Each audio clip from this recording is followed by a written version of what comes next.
It's lovely to meet you. Thank you so much for coming and joining us today. Oh, I'm delighted. Could not be happier. I should hope so. How are you feeling having won the contest?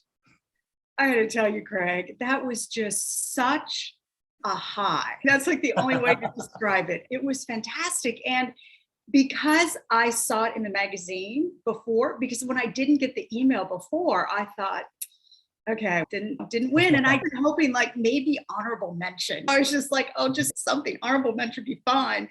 And then when I was like, nope, the magazine's out. I didn't hear anything. And then I started going through and I'm like, wait, I'm actually in here. And then I was just like happy I got published. And then I'm like, wait, no, it says contest winner. And I'm like, Yeah. I could not believe it. Seriously, it felt very surreal. I'm glad. And that's why I do it like that as well, is one, because I don't want to send out a lot of publishers will send out your confirmation. Oh, we're going to publish you in 3 months. We want to make these edits. Here's the contract. You sign the contract and you make the edits and then eventually you get published. But we're like announcing contest winners here and I want it to be exciting for you. So a lot of people, they don't read the rules close enough to know that I don't send out the emails until 2 or 3 days after the contest, after the magazine is released, just so that you can see it there first. Because Yeah. that's the whole fun of it.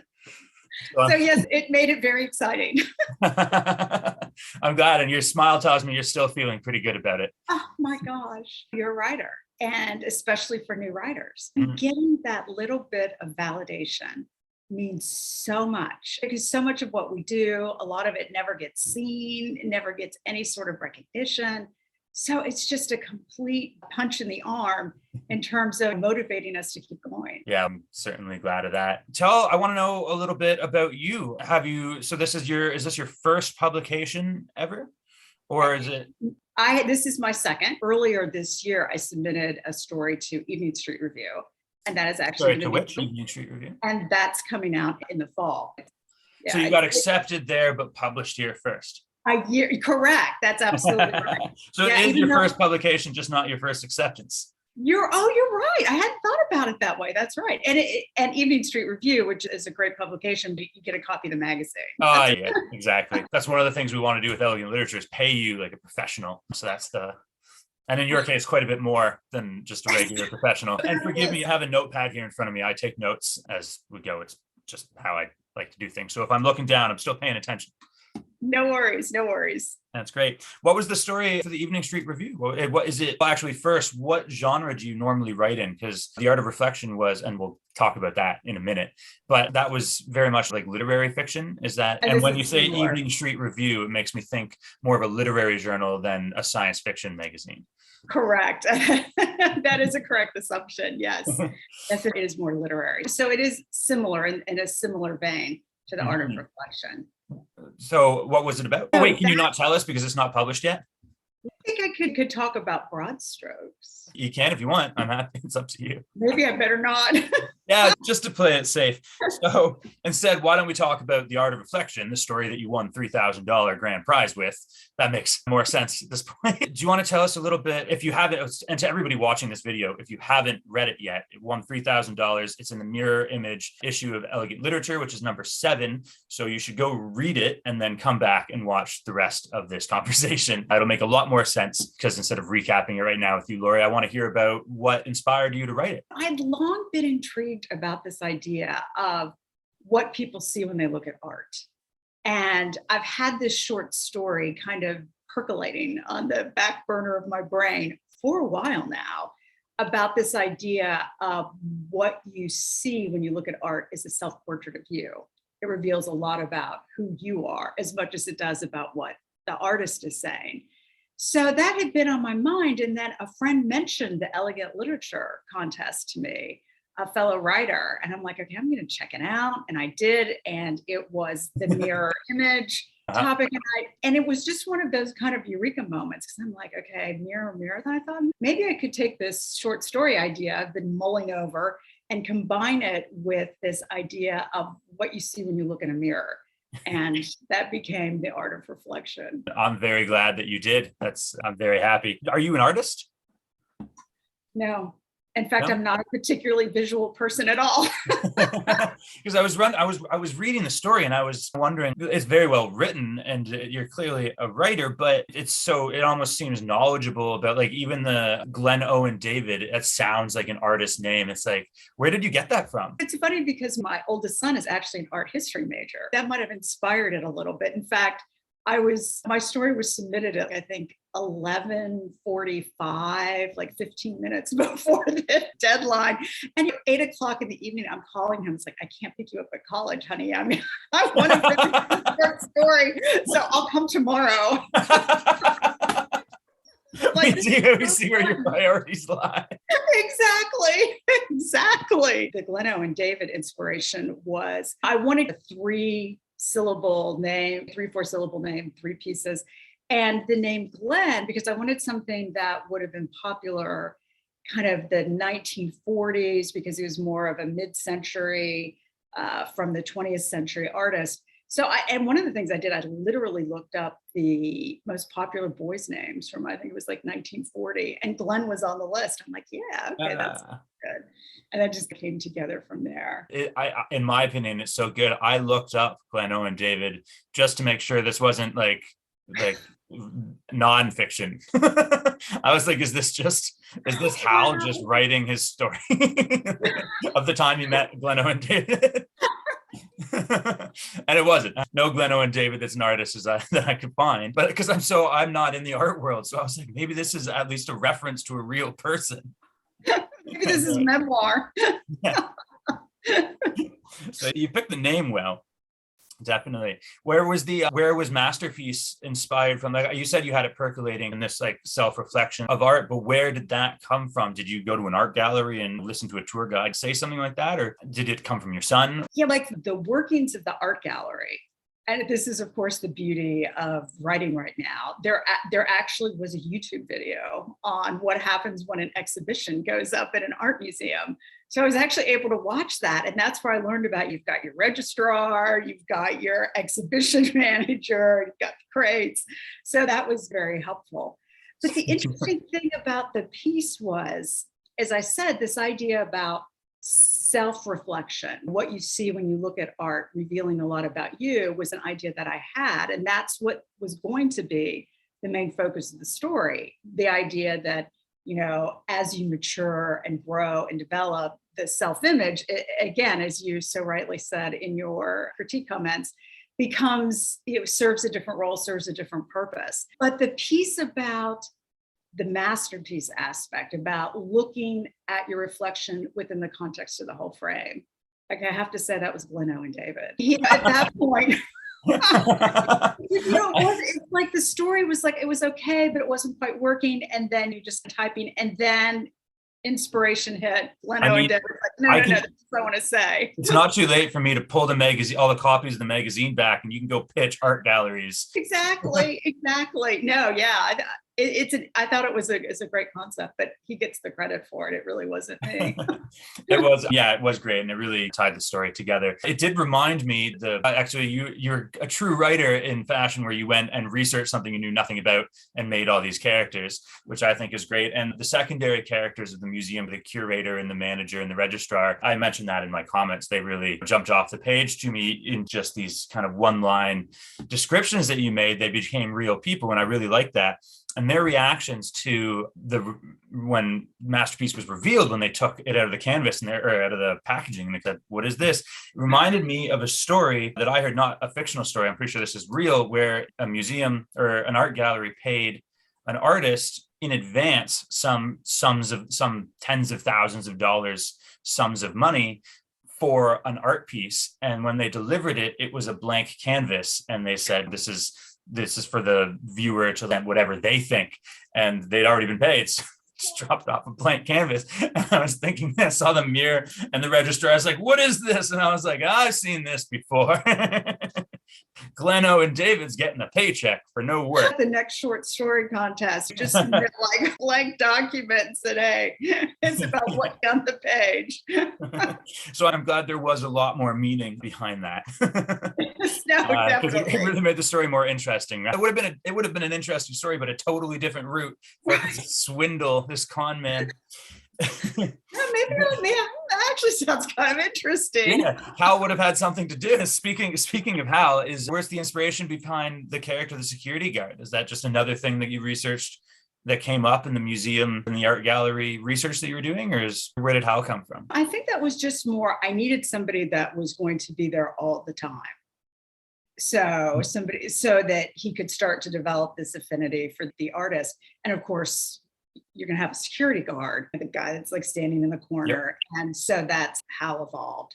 And then again, as I think you noted in your comments, any of us that want to pursue creative endeavors, there comes a point in time when we put them aside, sometimes forever, sometimes just for a period of time. And I wanted Hal to have some encouragement to maybe go back and reconsider. Mm-hmm. Yeah, you can definitely picture him after the close of the story kind of being like, that was inspiring. I just met Gleno and David, and he complimented me on my artistry or my innate artistic abilities. That's something to go back to school for, or at least buy a canvas. To put something on it. Yeah. Yeah. Oh, what was I going to ask? Oh, right. Just how was maybe getting inspired to go back to artistry? Is this in any way a reflection of you? Is novel writing or being a writer something that you wanted to do since childhood, or where did you really get the bug to start writing from?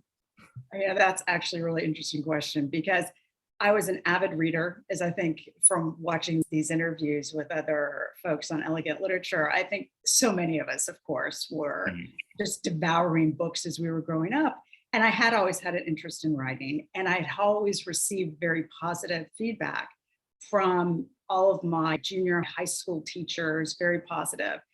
And then when I went off to college, and then the thought in the back of the mind is maybe this is something I might want to pursue. Unfortunately, first semester freshman year, I had to take freshman composition, which was in the English department. So I assumed this was an English class. and I'll just never forget my first essay that I had to write for the class. And then you had a meeting with your teaching assistant to go over the essay. And I walk in for this meeting, and there's my essay, and it's like bleeding copious amounts of red. There's more writing on it than there is of mine. And he starts going through this essay with me, and he's okay, comma here. This should be a colon, not a semicolon. This word is misspelled. This is a run-on sentence. And he's kind of going on and on. And finally I said, okay, I understand that I need to work on the grammar, but what did you think of the ideas? I'll never forget this. He looked at me and he said, I don't really care about your ideas. And then he went right back to this place comma here, poor awkward sentence construction here. I'm just going. I guess the class was composition, so that is what he would focus on. But still, what a thing to say. I'll never take another English class again. They don't care about ideas. What else is there? Yeah. So then, I put. Then you gave it up for years. That's right. That's Jeez. right. Isn't that the story of so many young artists who they have some authority figure tell them they're not good enough or that this is wrong, and they just give up and stop? Yeah. Like, it's bad. And I think it does happen a lot. I think it happens quite a bit. And it's one thing to say your art is great and you should keep doing art, but it's not going to pay the bills, and you should at least take finance and art together, maybe more finance than art. Keep arting, but make money so that you can feed yourself and eventually children one day. Right. That makes sense at one point when you realize that your kid's art probably isn't going to be taking off the way they'd hoped, but that's different than just saying, no, your ideas. Yeah, exactly. Your idea is frankly unimportant. Yeah.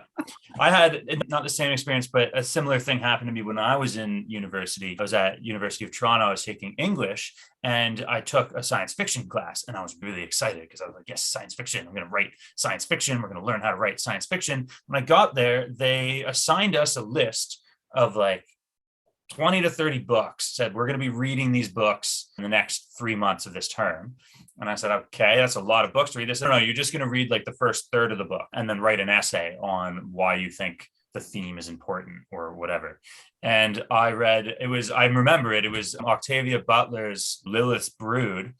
And it was this cool science fiction story. And I read the first third of the book, and I read the rest of the book, and I read the next two in the series, which weren't on the reading list, and fell terribly behind I wrote the essay for the first third of the book, but I didn't write the essay for the other books on the list because I was still busy reading Octavia Butler's series. And then I fell behind in the class. And I was like, this is not at all what I wanted. I didn't want to write essays about science fiction. I want to write science fiction.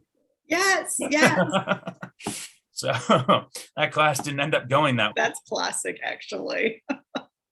Yeah, that's great. So you just pick, and so how was this somebody that you needed to have somebody there? So obviously that makes him a security guard, and it makes sense for the story to have him liked art and know a little bit about it, but not anymore. But other than that, is he based on anyone? Do you incorporate characteristics of people into any of your characters, or is it purely fictional for whatever is most compatible with the setting?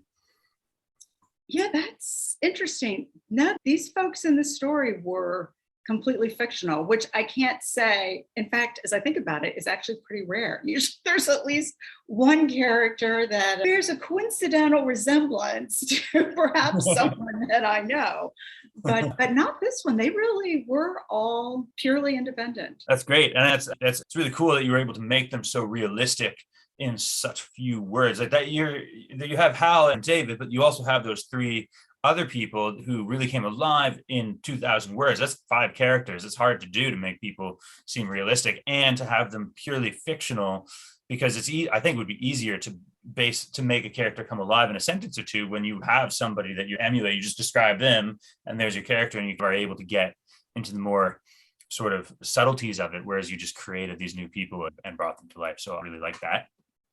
I think you did it very well, obviously. Thank you. So how do you normally come up with ideas? Because, you have another story that's going to be due out for publication soon. And I imagine that means it's probably not the first 2 stories you've ever written. I happen to know that you do have books being queried, which I want to talk about in a little bit. So I know that it's not your first stories. So you have other ideas. And I want to know, how do you come up with your ideas? What's your process? It's interesting because a lot of it begins with an observation and something that I want to share.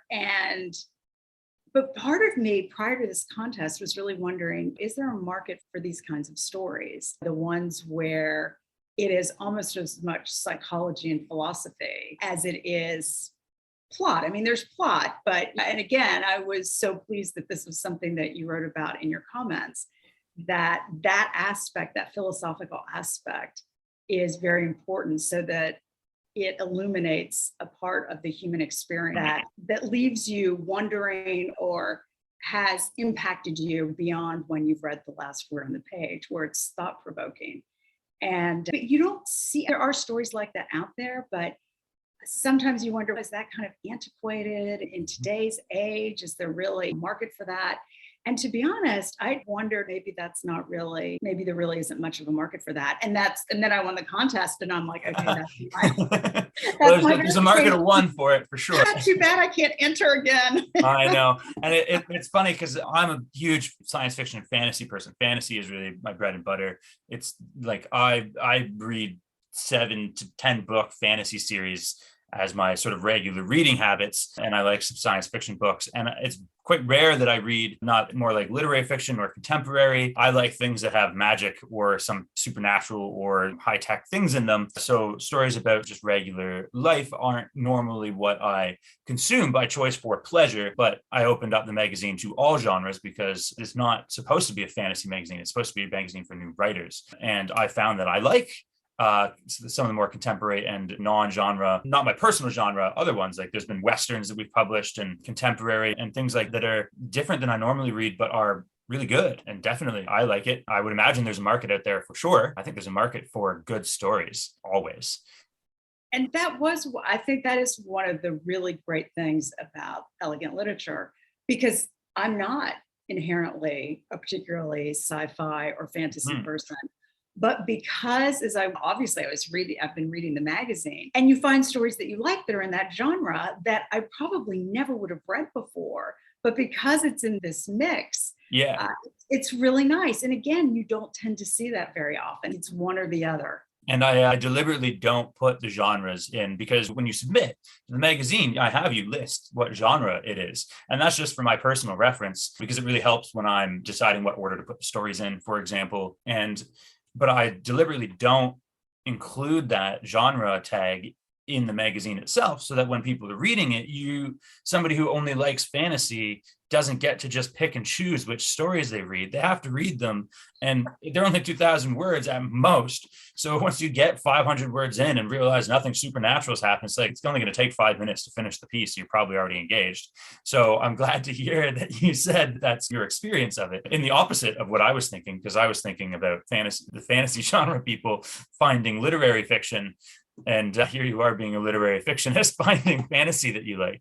Finding fantasy that I like, absolutely. And I'm like, this is great. And some of the stories I really liked. So it's really expanded my reading habits, I think, as well. Maybe you end up trying writing some eventually. Maybe I will. Your book that you're querying right now, Women in Shadows, is that the title? That's the working title. That's the working title. Oh, of course, everything can change should you get picked up by somebody. But that is, if I'm not mistaken, a historical. Wait a minute, there's a ghost in that, isn't it? Yes. Yes. How do you know this? I'm looking at your website, and I looked at it before. And I read that, and here we are talking about how you're contemporary and literary fiction, and you're writing a historical romance with a ghost. I feel betrayed. Actually, while there's a little magical realism in there, there is a little bit of the supernatural, but it actually, I would call it upmarket. I would call it upmarket fiction, book club fiction, because the story is really about how each new generation, I think especially women, tend to find fresh new ways to repeat the mistakes of the past. So it's this idea that we think we've come very far. Have we really come very far? And it takes a look at the role women have played in society. And the description that you have on the website makes it sound quite interesting. And basically, just like you've described there, I can see where you're going out with the book club book. And it seems like a sort of historical, there was romance, right?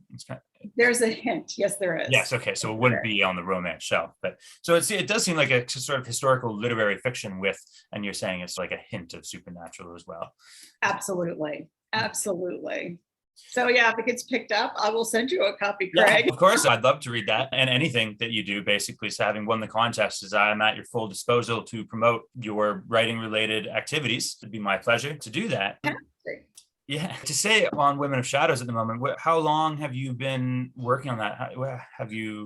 Has it been years was it something that you started before your composition TA gave you some shit, and then you've picked it up again now? It is more recent than that. But remember, I do have a son in college, so quite a few years have expired. I have been working on it for a long time, but it was one of those where I'd pick it up, I'd start it, and then life would get busy, crazy, and it would get set aside. And then I think I really picked it up again when COVID hit. And that's when I had decided that there were a couple of things that weren't working, and then really reconfigured a lot of the book, changed it pretty dramatically, added the ghost. Okay, so the ghost is sort of an afterthought there. The ghost came later. How can I add more attention and interest to this ghost? Right. It's true. And that's one of the things that you hear, especially as an aspiring first-time novelist. It's like, have a quiet book. There has to be orcs and ghosts. It can't just be a quiet story. There has to be a lot going on. And I think part of it is what you were saying before, is readers' attention these days is so short that if you haven't captured them, by the first paragraph, they're going to put the book aside. They're not going to pick it up. They're not going to buy it. So trying to find absolutely. Although I think that your advice goes for even multi-book novelists who have years of experience. I think all stories should be as fast-paced as possible and have the stakes rising as much as possible. And that depends on the context of the book, of course. If you're writing a book about a sleepy Midwest farm where something happens, the pacing may not have all these crazy things happening because it's a sleepy town in the Midwest, but for the characters, things should be happening that change their emotional. I think that you should pack in as much as possible and raise the stakes continuously, and that makes for a more exciting story. And Yes. if you're one day a household name like Stephen King or Margaret Atwood or something, you get a little bit of leeway where you can make it sleepier than somebody who's just starting out or has one or two books. In fact, actually, that was one of my criticisms of some of Stephen King's work. Not that I'm in a place to criticize his work. Personally, my personal preference for it was, I think I read Salem's Lot, I think it was, and I came away thinking about 4/5 of the book was about a writer getting used to his new life in a new town. And then the very end was vampires. And the end was really exciting. But for much of the book, it was like this writer bumbling around town. And I was like, I read it for the last, and it was great. And I'm not complaining, and I would read more, all of his work, basically, I have. But for me personally, I think that the story should be increasing in stakes at all times, especially for new authors. And that's how you're really going to make people go, wow, I love this. I want to read another one by them. I think that's exactly right. And this idea of raising the stakes. And in my book, what the ghost is opposed to just my protagonist finding out more about herself, it was, okay, but she's also contending with this murderous ghost. Okay. Hopefully that was increasing the stakes a bit for what they had ahead of her. It wasn't just self-knowledge. Yeah. You got to save her own skin.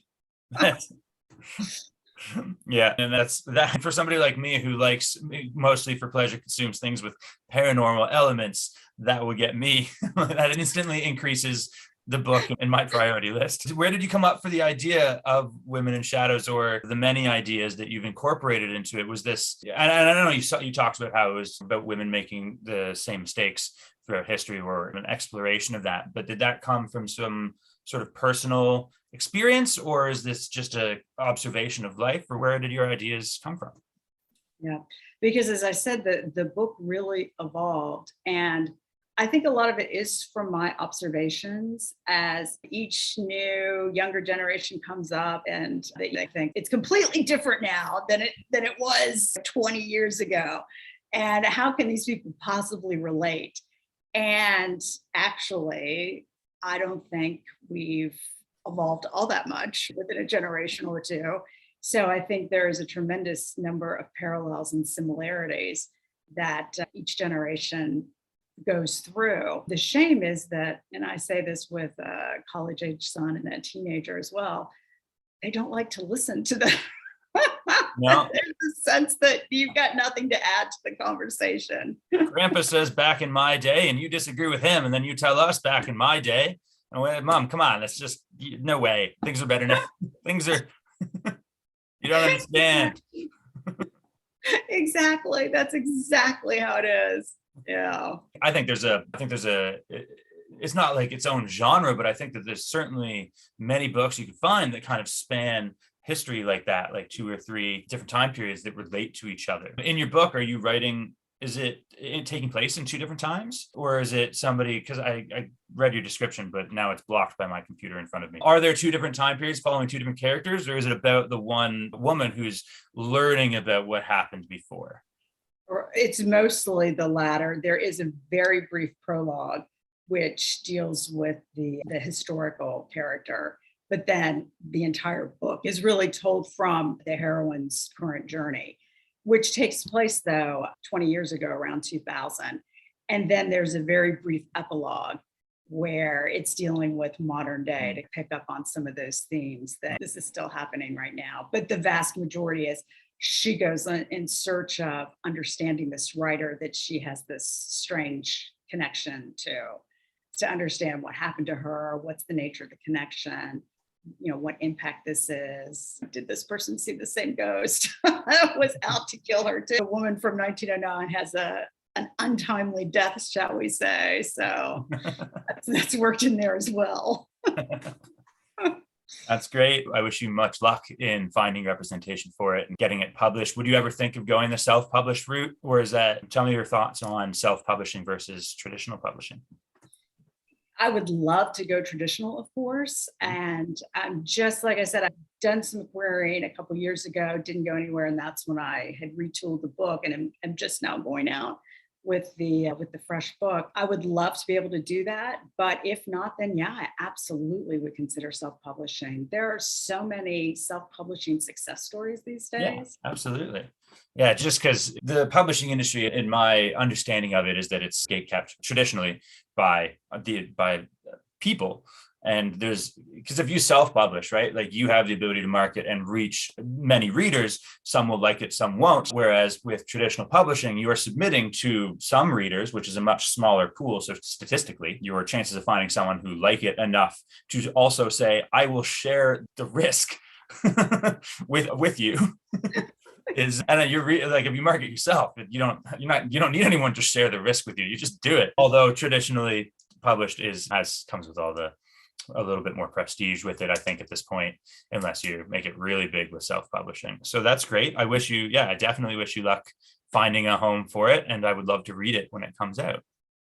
It is daunting though. I was on Query Manager the other day and looking up the overall rate of representation, and I believe it's 0.5% of people who query, 0.5% actually get an agent.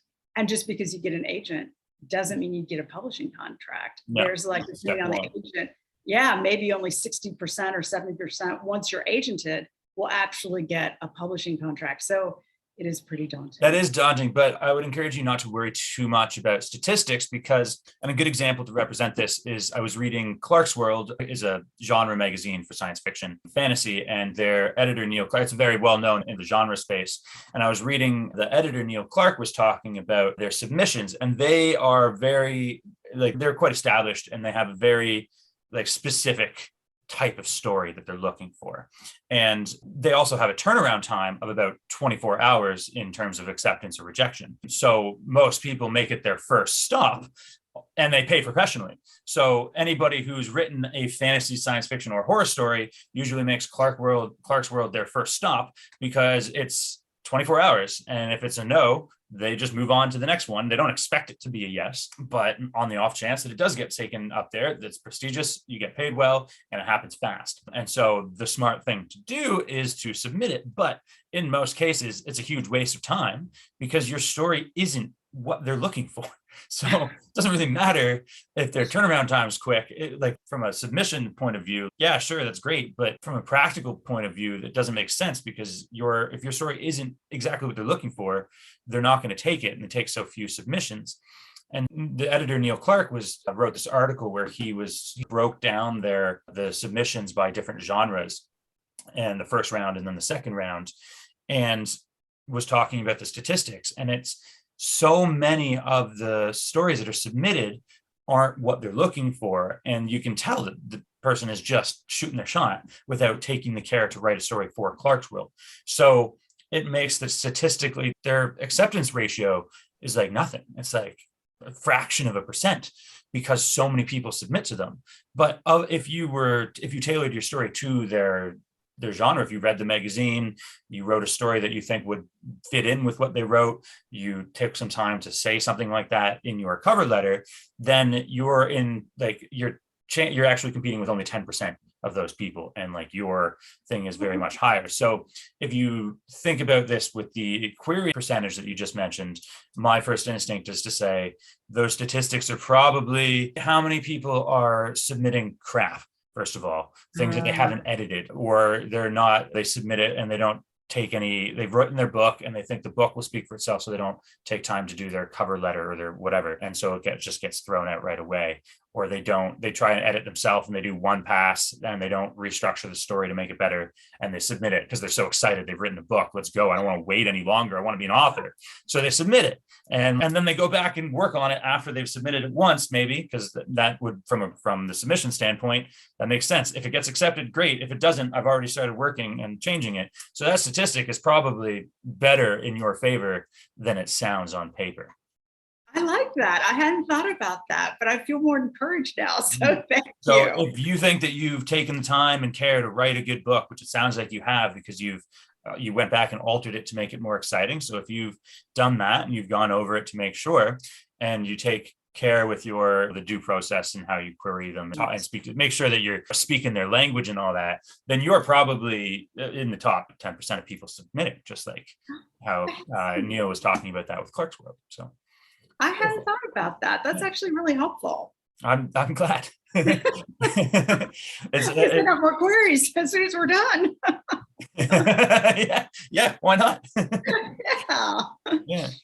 It's it's just something that I picked up. I love numbers, statistics. One of the things I recommend my coaching clients to do is to track their writing, because it will increase your output. And there's all these crazy things you can do with your numbers. Like you can see which days you write best on and which hour of the day that you can only do if you have the data, but data lies if you're not careful. And so I'm a big geek with that. It comes from probably the business side of everything. That is fascinating. I never thought about that before. But how do you know what is your best time to write? Do you give yourself a self-rating after you've written something to say, okay, I worked this morning, I give myself I'll let you know when I've been writing things. I'm actually putting together a course right now that will have that incorporated into it. But basically, it's as easy as after your writing session, you just, if you want to do it yourself, you can just mark down what time you started, how many words you started at, 0 or whatever you're at on your page, and then what time you finished at an hour and a half later, how many words you're at.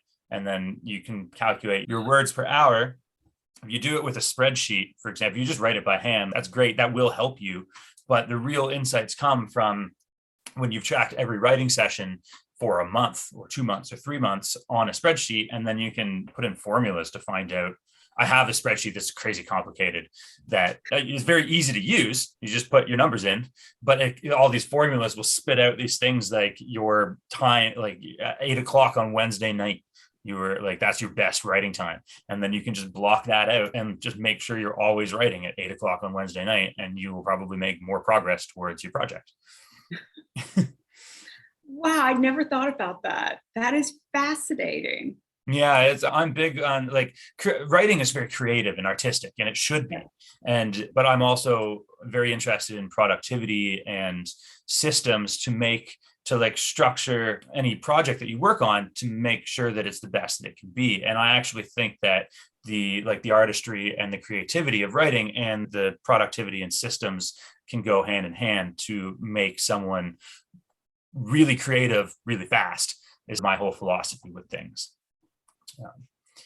Anyway, so this wasn't supposed to be, I want to talk about you, not this is really helpful. This is really helpful. I'm going to start doing this. Yeah, definitely. I guess if somebody's watching this and if you're interested, I'm on Twitter and I talk about this stuff all the time. I try and put out really valuable information every day. And I've just today started a newsletter where I will be putting out these things to members of Elegant Literature and anybody else that's interested in how, basically my writing tips and my philosophy on how to do things from my experience and all that combined.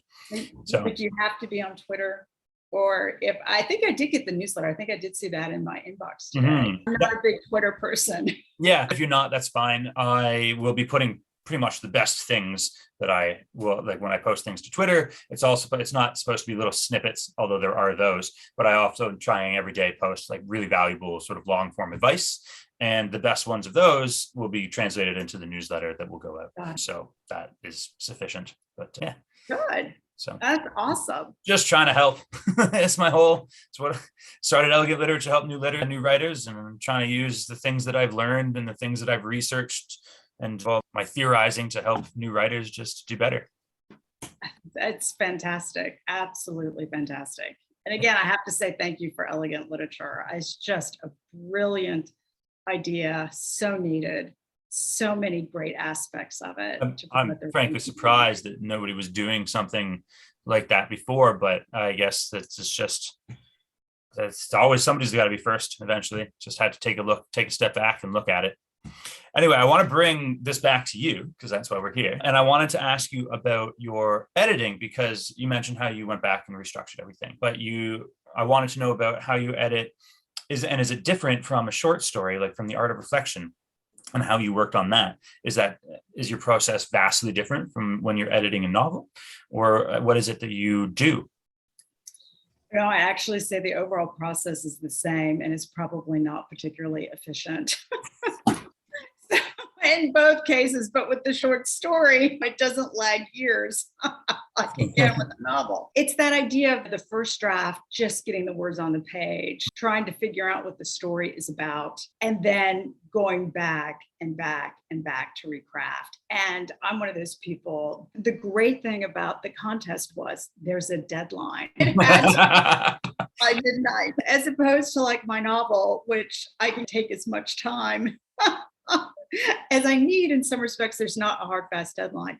So it's really hard to let it go because it's like, oh, let me rewrite this sentence. It's hard to say good enough. My father used to say that still says that perfect is the enemy of good.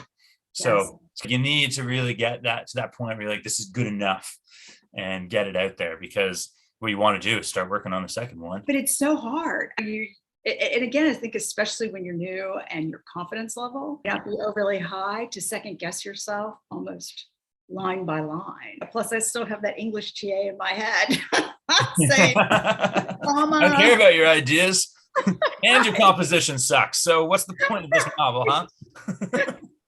Exactly.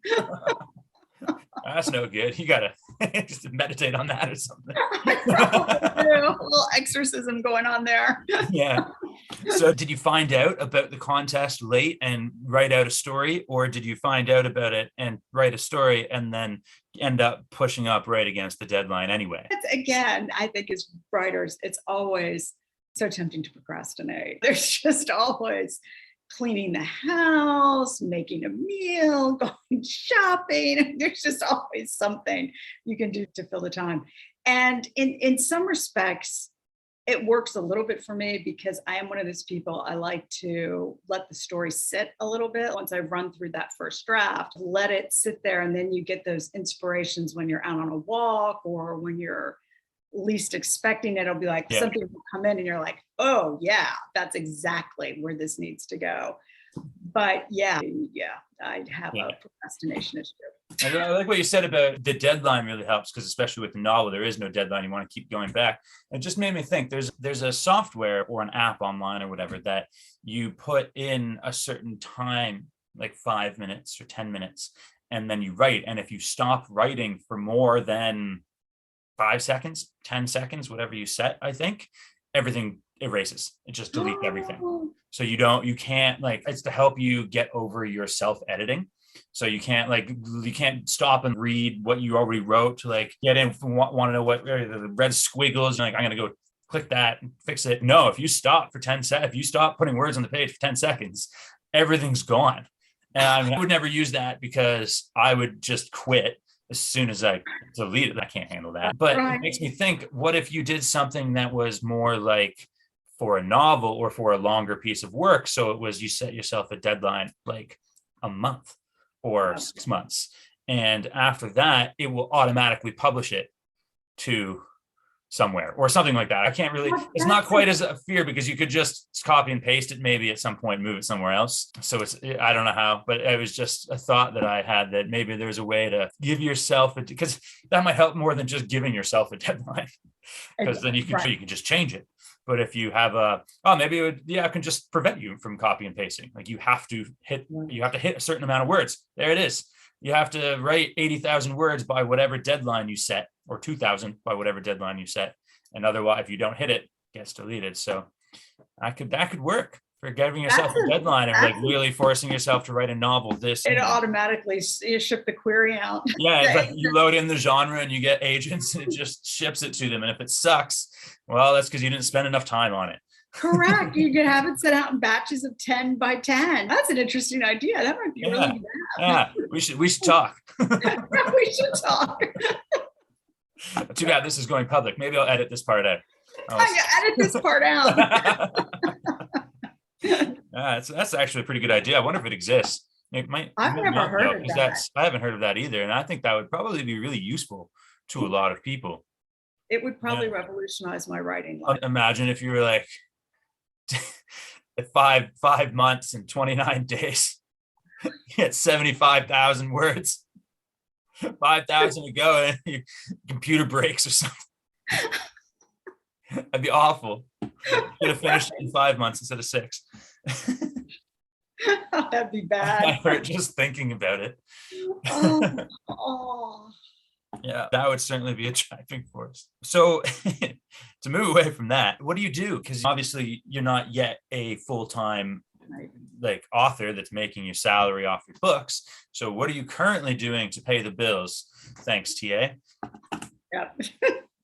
So I do international business ethics. I work with mostly multinational corporations and I help them develop corporate codes of ethics, conduct ethics training, set up support structures within the company to promote ethics and integrity within the organization. And my particular specialty is about cross-cultural understanding. So how do you take these concepts like ethics and integrity that to some extent are culturally based and then translate them in a meaningful way in Beijing, in Berlin, in Buenos Aires? Oh, so you're not like specialized in like transference between two specific cultures. Like you're not a Chinese specialist. You are going around. And so do you have to research into these cultures a lot to really understand deeply what sort of ethics means to them and then translate it? Absolutely. And I've been doing this for a long time. Some of the cultures it's the big ones you just know. And Yeah. then if there's a smaller one that hasn't been on the radar screen to do that. And there are a number of frameworks that exist for cross-cultural understanding. And the whole concept of understanding culture, I think, is interesting from a writing standpoint too. And one of the things for me personally, a lot of times I'll be reading books by many times I'll pick on my own country here by Americans, and the characters are all acting like Americans, even though they're supposed to be Japanese Yeah, or Korean, of or course. but they'll put some words in there, but the fundamental motivations of the characters are all very much a little US centric. So that's something I can bring. And yeah, because you're in a very I see that. And do you enjoy your job? Is it something that you like? I do. I do. If you say no, I can cut this part out. It's No, I really do. But I would compare it to, yeah, if my board ever sees this, we have to cut this part out. But for example, it's a friendship versus true love. It's like a dear friend, my career in business ethics. It's very comfortable. It's been very good to me. I've done very well with it.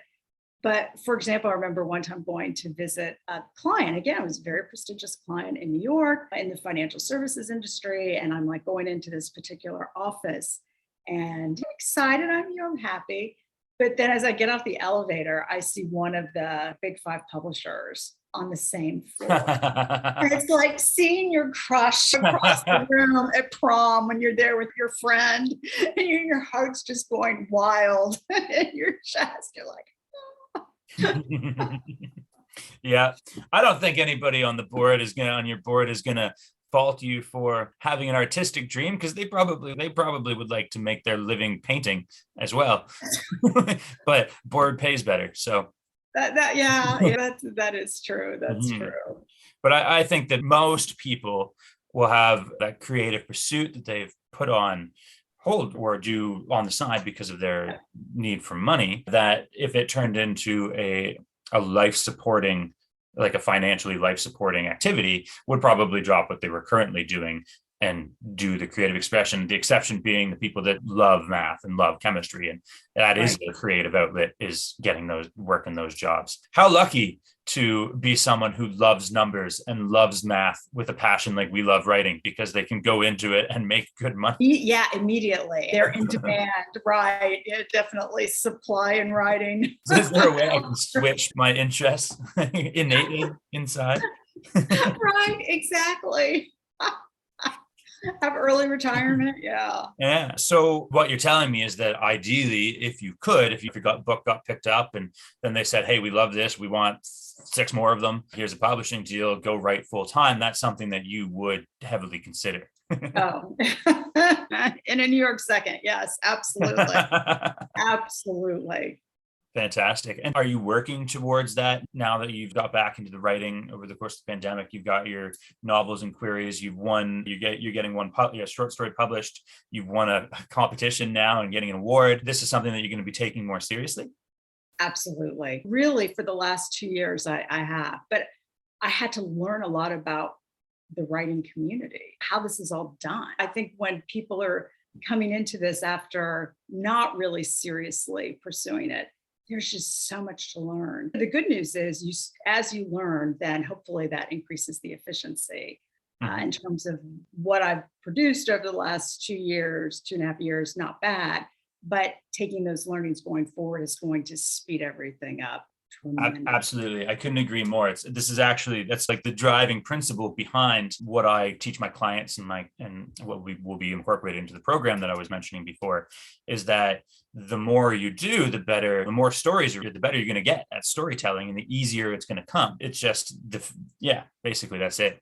I don't need to spend too much time talking about it because you summed it up really well. But the more you do, the easier it's going to become and the better your stories will be. It's one of the things I encourage people to not do is write their book or their novel and then go back and edit it. And if it doesn't get picked up, go back and edit it more, write another one, write a one after that. Because if you are someone that spent the last 2 years writing and rewriting just one book versus somebody that wrote 5 books, even if the spelling was really bad, and they're probably going to be getting better at storytelling than somebody who's just rewriting the words and the sentences again and again. So I think you should always be moving forward, always writing more, even if it's just a short story while you work on your sort of main novel. It's the storytelling that you want to be improving. And then once you're somebody who's Stephen King or George Martin, who's written a bajillion words, and then you can sit down and just slow it down and creatively write whatever you want.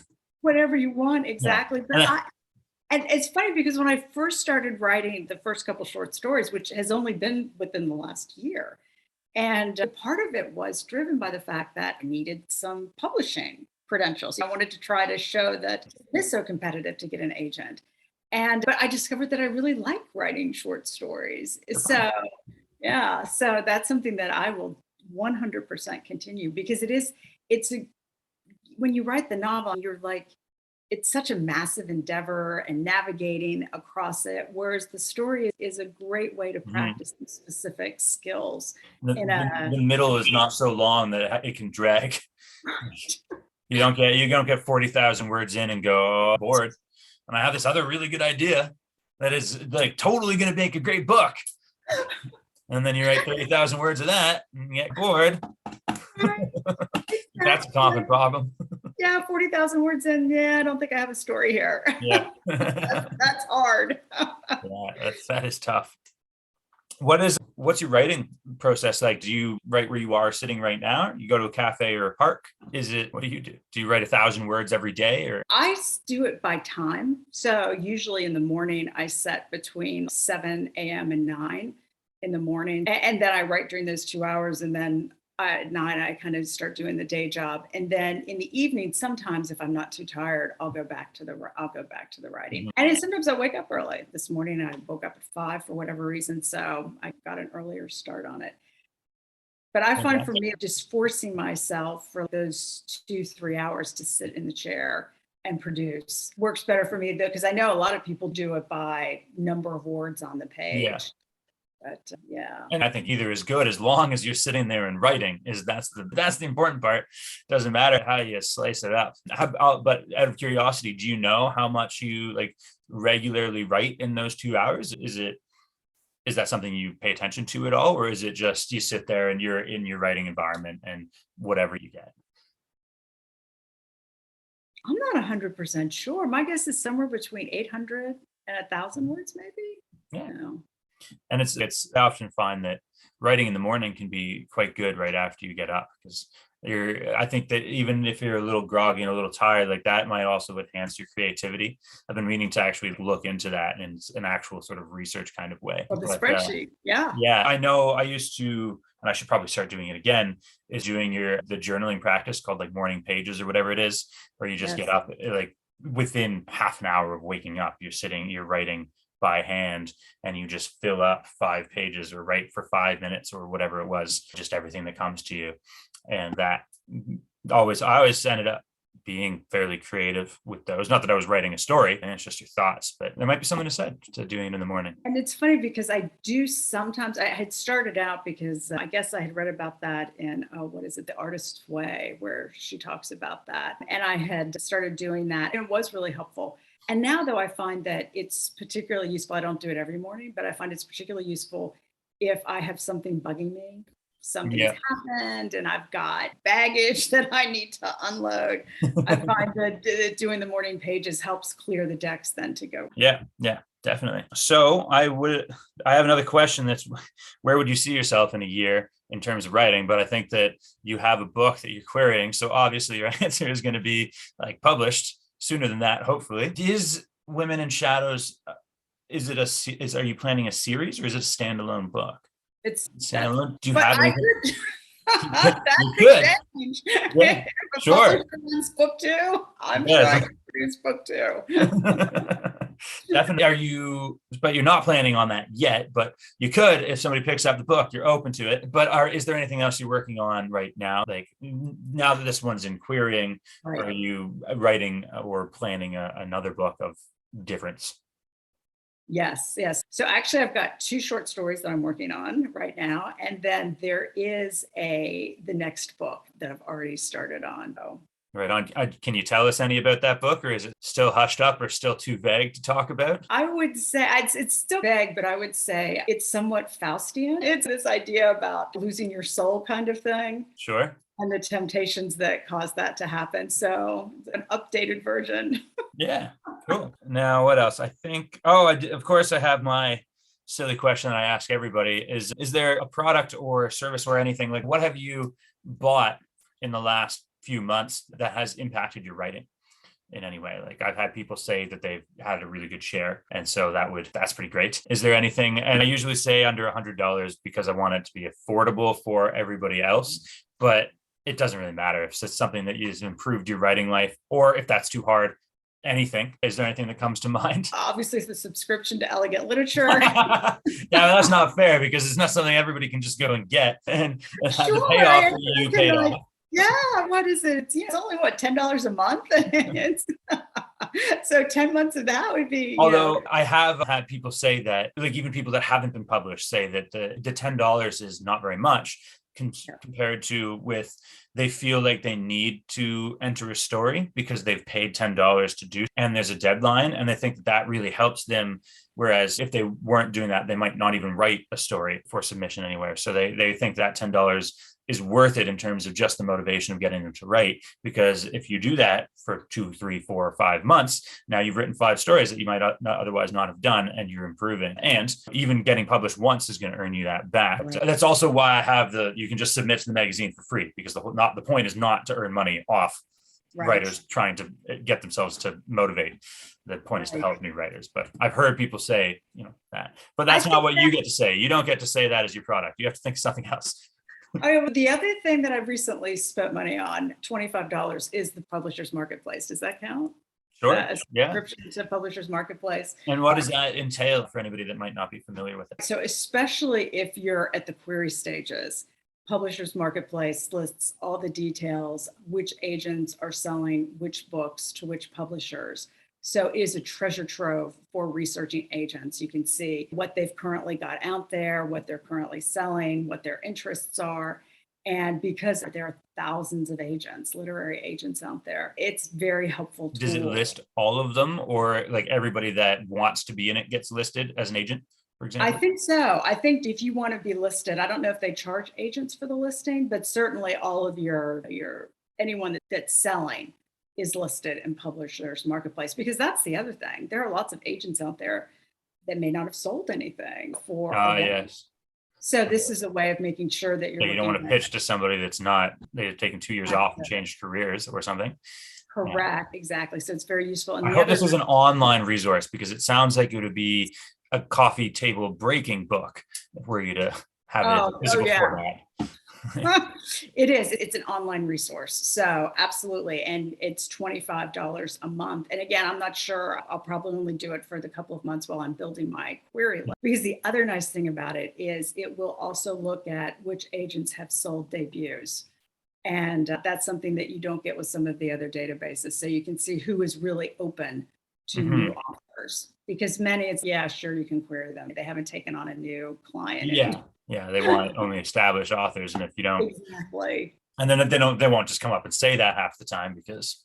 Correct.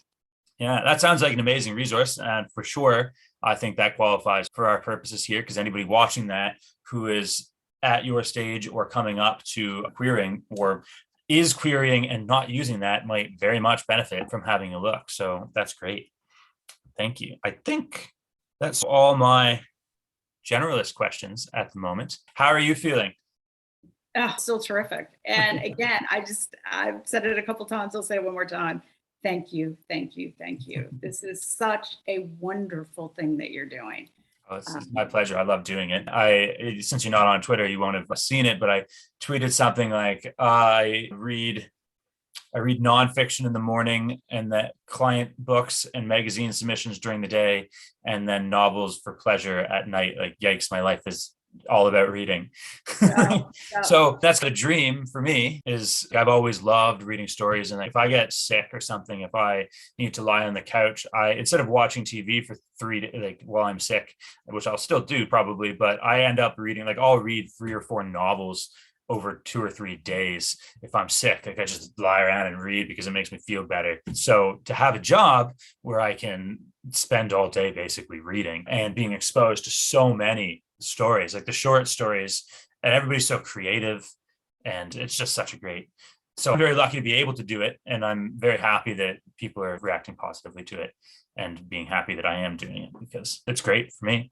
Yeah, it's exceptional. And I just have to add, I also like the fact that there are a large number of recognition opportunities. So like, because I can't remember how many honorable mentions that you give out. 25. Yeah, which is, again, it's just so nice for a writer to get that just little bit of validation. Yeah, I realized earlier, because only having sort of the 10 that get published is not like, that's great, but if you have 100 submissions, that's leaving a lot of people that might be disheartened, and having at least another 25 at least gives recognition, as you say. And it's all, even small things apparently go quite a long way. Even a little bit of validation, I think, goes a long way. I'm trying to do the best, and I'm glad that you took the chance on it and participated. It obviously paid off for you. You won $3,000. You can put award winning on your cover letters and your query letters now. Going in, yeah, absolutely. Yeah. In the query. I'm very happy that you took the time to do this, and it was really lovely talking to you. We've had a great conversation. I've really enjoyed myself. Spent most of the time laughing, which is always a great thing. Before we sign off, is there anything that you'd like to say to anybody that might be watching this in terms of advice or just parting wisdom? I know you're a new writer and you're still querying, but you've finished a draft, you've edited it, you're in querying stage. That's more advanced than a lot of people who are part of elegant literature will probably be at. So if there's anything that you'd like to say. I think there would be 2 things. And that is, as you hear, it's what everybody tells you with writing. First of all, persistence is key. And just when sometimes you think it's hopeless, somewhere a door opens, and you get the opportunity to say, nope, this is something, I need to stick with it. And I think the other thing that I heard recently, which really struck true, which is, to be honest, if you're waiting for the best time to write as you look through your life, because we're all very busy people, we all have multiple demands, you will never find it. You have to make the time. Don't wait to say, oh, when my kids are older, or oh, when they get away to college, or oh, when I get through this busy phase at work. You have to find a way to make yourself do it. There will never be a good time. There will always be something else that that may be urgent but not as important as writing. I think that's fantastic advice. Thank you so much for joining us today. It was really wonderful speaking with you. And, Creag, this is an absolute pleasure. Oh my gosh, like I said in my email, it just gets better and better. I won, I get prize money, and you want to talk to me about my writing. How many people want to talk to a writer about their writing? Hopefully there will be many in your future, because I hope so too. Yeah. So I wish you the best of luck and have a wonderful day. Thank you for coming. Thank you. Bye.